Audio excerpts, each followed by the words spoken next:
Happy Sabbath. This is Pastor Wentland Paul bringing you another voice note. We affirm faith and we celebrate critical Christian thinking. This morning's topic, dialogue at Pigeon Point, the nature of evil.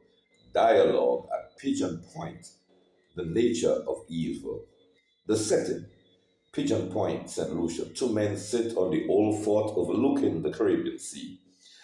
Matnik rises in the distance across the channel. Gentle, regular waves lap against the rocks below. Each man holds a hollowed coconut filled with fresh water. The late afternoon sun casts golden light across the scene. Contemporary guy breaks the silence, taking a sip and looking thoughtful. You know what's fascinating? The way our immune system works. When you get an infection, your body doesn't just quickly eliminate it. First comes the fever, and then the symptoms, and the infection becomes more visible. In fact, as it becomes most visible right before your immune system and my immune system destroys it.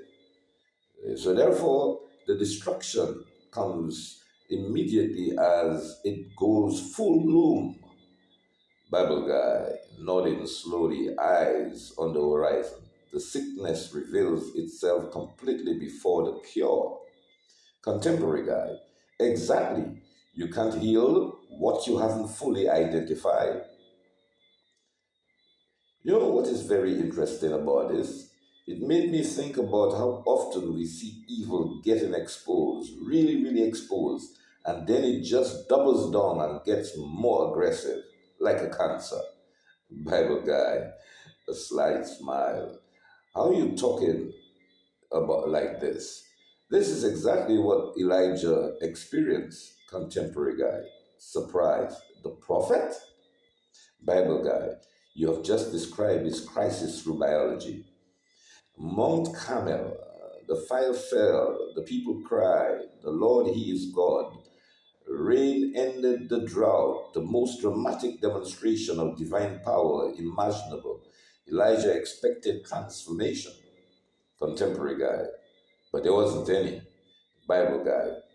What was worse, Ahab told Jezebel everything, and he sent Elijah, and she sent Elijah a message, 1 Kings 19:2, and I quote, "So may the gods do to me, and more also, if I don't make your life as the life of one of them by this time tomorrow," unquote. Contemporary guy leaning forward. She just ignored all of it. Bible guy. She doubled down, looked at the undeniable evidence of God's power and responded with a death threat, complete imperviousness to the truth. Contemporary guy. How did Elijah react? Bible guy, verse 4, and I quote, he requested for himself that he might die and said, "It is enough. Now, Lord, take my life," unquote. Suicidal ideation. That was his response after his greatest victory. Contemporary guy. Why did Jezebel spread break what Ahab couldn't? Bible guy. Moral shock. Elijah had never fully comprehended evil's imperviousness to reality. He assumed that truth matters, evidence produces change. Evil, when exposed, loses power. Jezebel shattered every assumption. He saw wickedness, looked God in the face, and chose defiance.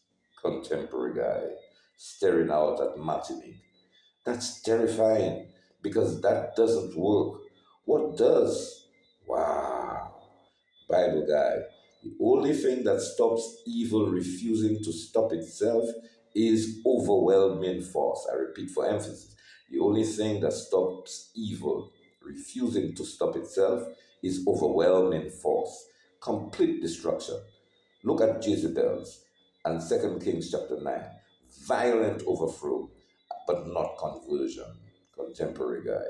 Is that's why there's all that final judgment imagery in the Bible, especially Revelation.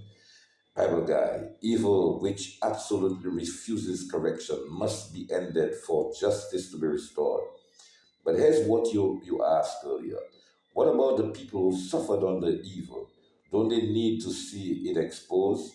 Contemporary guy. Exactly. If evil is so good at denying reality, gaslighting victims, they need validation, right? These people need validation. Bible guy, 1 Corinthians 6 2 to 3. And I quote, "Do you not know that the saints will judge the world? And if the world will be judged by you, do you not know that we shall judge angels?" Unquote. The righteous participates in judgment. Contemporary guy. But why, Bible guy? Because evil's most devastating quality is its imperviousness to truth.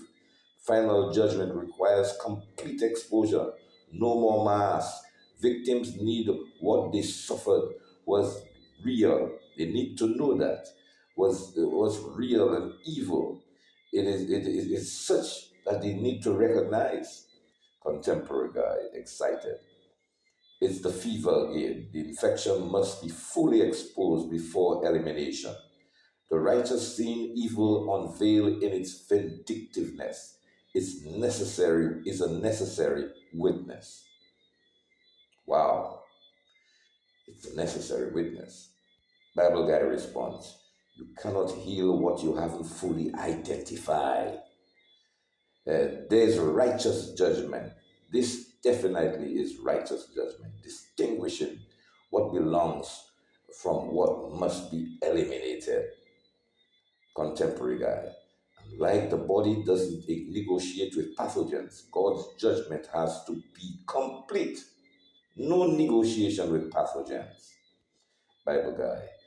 For the new creation to come, Revelation chapter 21, verse 4. And I quote, God will wipe away every tear from their eyes. There shall be no more death, no more sorrow, no crying. There shall be no more pain, for the former things have passed away. Unquote. Health restored only after the infection is fully gone. Contemporary guy. So Elijah's despair was legitimate, but not the end of the story. Bible guy, God's justice, though patient, is ultimately inescapable. Evil's ability to ignore truth makes its judgment necessary and complete. You know what God did for Elijah after his breakdown? He sent food and water, let him sleep, ask gentle questions, address the physical needs before spiritual state. God didn't rebuke him, contemporary guy, because it was a legitimate response to what he witnessed. Bible guy. The Bible doesn't sanitize it. Even spiritually devoted people can encounter evil that will break everything in them, but they can recover with care, rest, and honest acknowledgement. Contemporary guy, watching the waves. The waves keep me coming regular and sure. Bible guy. And the fever breaks. When it breaks, the immune system wins. Health is restored not by suppressing symptoms, but by fully exposing the infection and systematically destroying it. Contemporary guy. You came at this through an ancient text. I came at it through biology. Same truth. Bible guy smiling. The word was there when the world was made. The patterns match. Same time next week, anyway. Contemporary guy standing. If the waves keep rolling, Bible guy, I'll bring the coconuts, you bring the biology metaphors. We walk down from the fort as the sun dips towards the horizon, the conversation fading into the sound of the waves. This is Sabbath Voice Notes, Pastor Wentland Paul, bringing it into an end and wishing you a blessed, happy, happy Sabbath day. Blessings.